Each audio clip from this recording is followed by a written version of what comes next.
नमस्कार मित्रांनो, मी आज आलो आहे नोनास कॅफेला. सो मला सोरडो पिझ्झा ट्राय करायचा होता. So let's see how is it. So मी ऑर्डर केलं आहे cold coffee, garlic bread and sourdough pizza. So हा यांचा मोठासा ओव्हन आहे. So I take a kitchen tour. इथला स्टाफ खूपच फ्रेंडली होता. त्यांनी मला पूर्ण किचन टूर दिली आहे. त्यानंतर तुम्ही बघताय हा गार्लिक ब्रेड रेडी झाला आहे.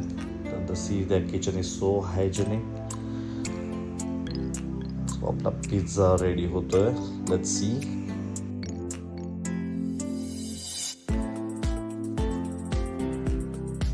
सो तुम्ही बघू शकता आपला पिझ्झा रेडी झालेला आहे. सो आपण हा ट्राय करूया.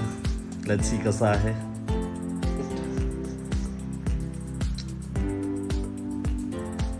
Wow, it's really yum. नक्की हा पिझ्झा ट्राय करा आणि कमेंटमध्ये सांगा कसा होता आणि फॉलो करायला विसरू नका.